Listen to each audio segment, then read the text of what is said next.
so excited, Stan. We're going to have a super time. I can't believe you're really here. Stan noticed a middle-aged man in a brown jacket watching them. Maybe we should get out of here, he said, placing his palm in the center of her back. I doubt if anyone will recognize me here, but I can't take a chance. I do business all over the world, remember? She gave him a wide-eyed, girlish look. I don't know why you want to go into politics, Stan. Being an international attorney sounds so exotic. You get to travel to all these great places. Do you go to Paris very often? I adore Paris. Rome is terrible in the summer.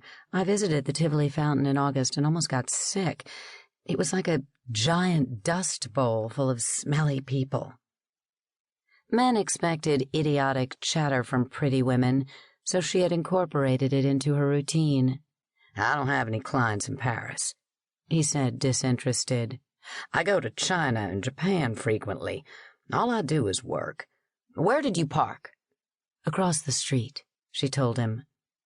As they headed toward the exit, she walked several feet behind him so no one would notice they were together.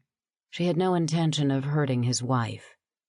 Before making her final decision, she had met Belinda Waverly and even talked to several of her friends. Stan's wife was a beautiful, gracious woman who seemed to do everything possible to please her husband. She ate like a squirrel, worked out every day, and was already busy organizing Stan's campaign. A good woman like that didn't deserve a man like Stan. They were outside of the terminal, waiting for the light to change. Cabs and cars were lined up at the curb, people excitedly waiting for friends and loved ones, children jumping up and down, businessmen pacing and talking on their cell phones. Families were clustered together in colorful clothing, more than likely headed to Disneyland. Los Angeles was the best place to be in August. Even if it warmed up during the day, it always cooled down in the evenings. At present, it was midday and the temperature was in the low 80s. Compared to the triple-digit heat in Texas, Los Angeles was paradise. Did you check into the Hyatt like I told you? No one told her what to do, but he would learn that lesson later. Hotels are so impersonal, Stan. I've arranged for us to use my uncle's cabin. His face muscles tensed. We're staying in a damn cabin? This is L.A., for God's sake. How far away is this place? I've been on a plane for 3 hours. I thought we were going to spend the next 2 days in a sack, not cooped up in a car. It's not far, she said with the same cheerful tone. The light changed and they crossed the street to the parking garage. It's only 2 o'clock, Stan. We shouldn't have to worry about traffic this time of day. My uncle's cabin overlooks a lake. We can even skinny dip if we want. There's not a soul within 30 miles. He still had an annoyed look on his face. Spoiled prick, she thought, knowing he was used to getting his way. You'll love it, I promise.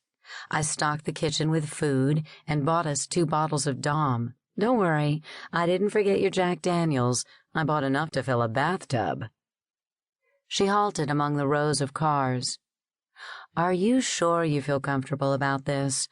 If you're not, we can call it off right now.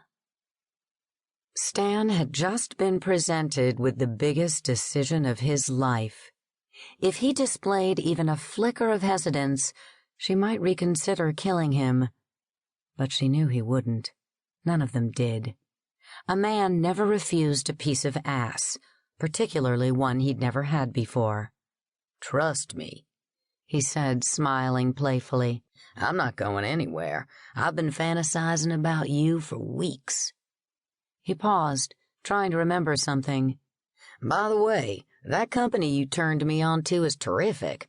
Whoever came up with the idea is brilliant. I don't say this very often, but they could double their prices. I know guys who'd pay a fortune for what this operation offers. Tell me something I don't know, she thought, stopping and unlocking the door to a black Hummer. There's other people out there providing these kinds of services, Stan, she told him. You have to be extremely cautious about who you use in a delicate situation like this. You might be an attorney, but I know you're also a businessman.